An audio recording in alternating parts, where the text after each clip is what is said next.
I'm an art student, 21 woman. I want to be married, but I have a lot of trauma with men and with never getting to know my dad before he passed. How do I begin to trust a husband? I'm angry inside though. Wow, this is a heavy question. You want to be married, but you have a lot of trauma with men and with never getting to know my dad before he passed. So there's some daddy issues there. Okay, I understand. I can relate. Well, I think you got to get to the root of that anger. Sometimes when we're looking at the state of our heart, we are just dealing with the fruit of these things. Okay, this is what I mean. You're looking at it and you're seeing anger and you're like, I'm angry. Okay, I've been there. Anger is a messenger emotion. Most of our emotions are messengers. And I learned this from my therapist. And by the way, you really should check the Master My Habits course that I put together with my Christian therapist. And I learned this from him. I didn't come up with this. Your emotions are messengers. And different emotions mean different things. They're telling you different things about an external reaction to something that happened. And then your emotion is communicating things to you. Sometimes our emotions can be wrong. A lot of times our emotions can be right. And so anger is one of those emotions that comes from a place of feeling like an injustice has occurred, okay?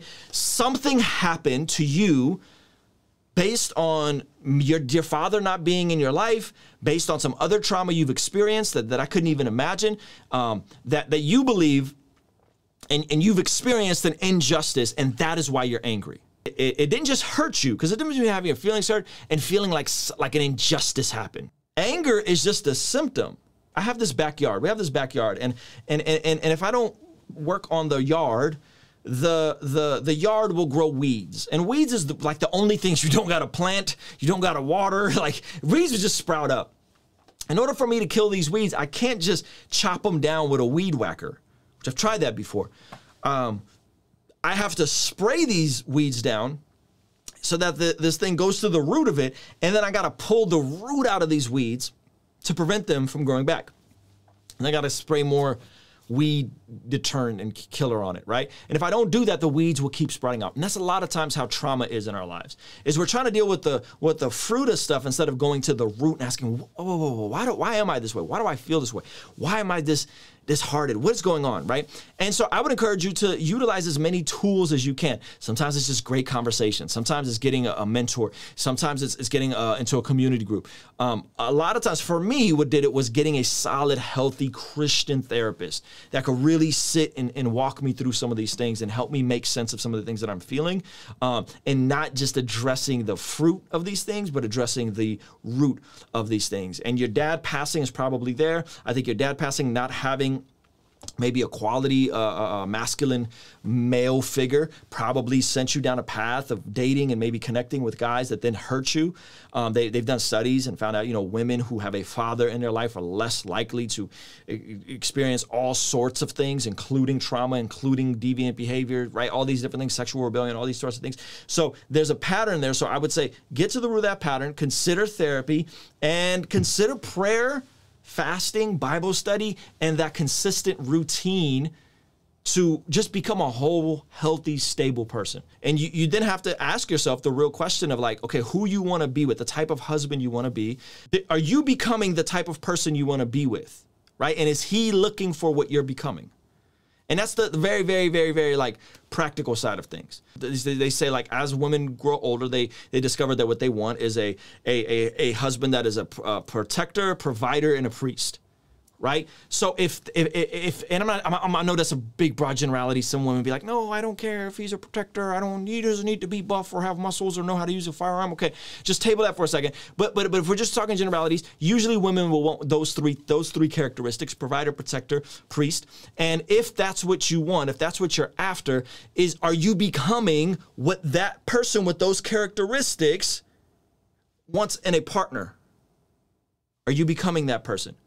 Okay, so I think if you're dealing with that and you're also cognitive of your demeanor and how you carry yourself and all those sorts of things, you have to become that type of person. And by the way, the men that are providers, protectors, and priests, they're looking for something totally different in a partner than what society has told women that they're looking for in a partner, right? What they're looking for is not an independent bad bad boss chick. I'm not saying there's not exceptions to the rule, and I'm not saying there's all types of different scenarios where different types of people, you know, are compatible. But that's to speak to the last part of what you're saying is like, first you got to get whole, get stable, get in the word, get in community, deal with that stuff. And then two, the practical side is like, are you becoming what you want in a person? Like you're going to, oftentimes you attract what you are, but oftentimes opposites also attract. So I think you have to figure both of those out. Some of what's happened within the dating scene as of late, probably the last 30, 40 years, is there's been a ton of values encouraged for women to exhibit that oftentimes men aren't really looking for. So being a bad boss chick, being, you know, being wanting to lead, wanting to have, right, all those things. Like maybe there's probably a man somewhere out there, but he's probably not going to be a provider, a priest, and a protector, right? And again, I'm using generalities, but those are just some of the things I would be thinking through. Is like, well, what do you want? What kind of spouse do you want, right? And you have to first figure out what you want, and then you have to figure out, does he want who you are? Right? And that's going to require work. That's going to require self-awareness.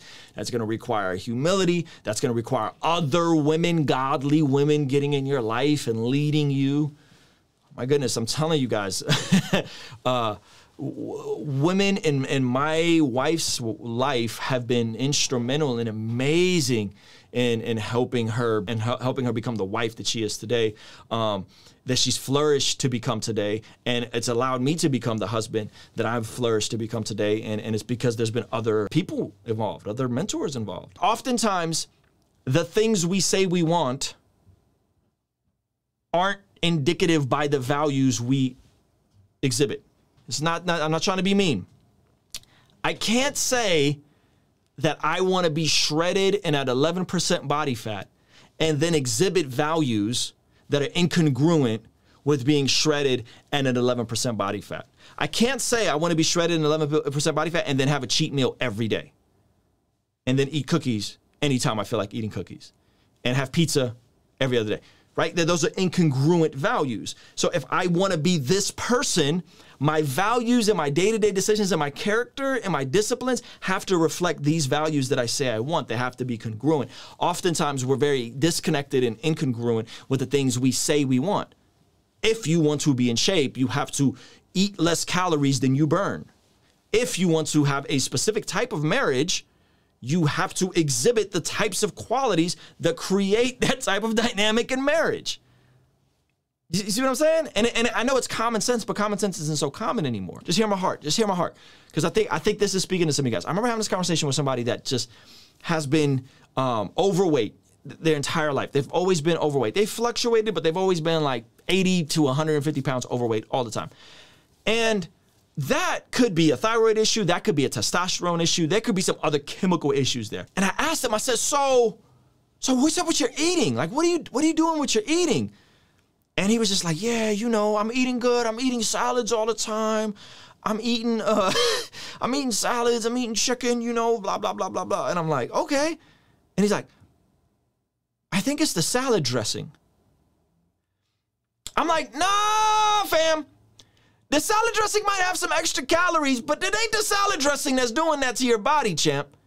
If you cut your calories, you increase your protein, you eat clean, simple foods, non-fried, non-processed foods, you're daggone, it ain't the dressing. It's either a serious chemical thyroid issue or a testosterone issue, or you're eating other stuff you're not telling me about. He was probably eating other stuff he wasn't telling me about. What are these, these chips gonna do, right? And so it ain't the salad dressing. When you're going through your life and you're like, things aren't lining up. This isn't working. Is it is it this thing over here? No. You gotta get to the root, friend. You gotta get to the root. It ain't the salad dressing. There's something else there that you think is inconsequential that's actually driving it. And usually with food, you're just consuming more calories. It might be from beverages that you're not factoring in. It might be from them smoothies. It might be from just flat out desserts that you just like, I don't dessert. What are you talking about, right? So it ain't the salad dressing though. It ain't the salad. So in our lives after we go through, I was doing good with the porn thing, but slipped up. And it's like, whoa, how did you just slip up? Let's work that. Well, let's rework that. What happened? It was the girl at the gym. No, it wasn't. No, it wasn't. There was something else there. There were some other thoughts. There was something you saw online. There was something else there that led you to do that. It wasn't the salad dressing, okay? It wasn't the right? It was something else there. So stop blaming it on a salad dressing, and you got to get to the root of the issue. 4 years, 3 years, 2 years later, 2-3 years later, still overweight. Still telling me about he be getting it in the gym. Yeah, but getting it in the gym is cool. You build some power and some strength, but you ain't gonna slur it down unless you get your eating in order.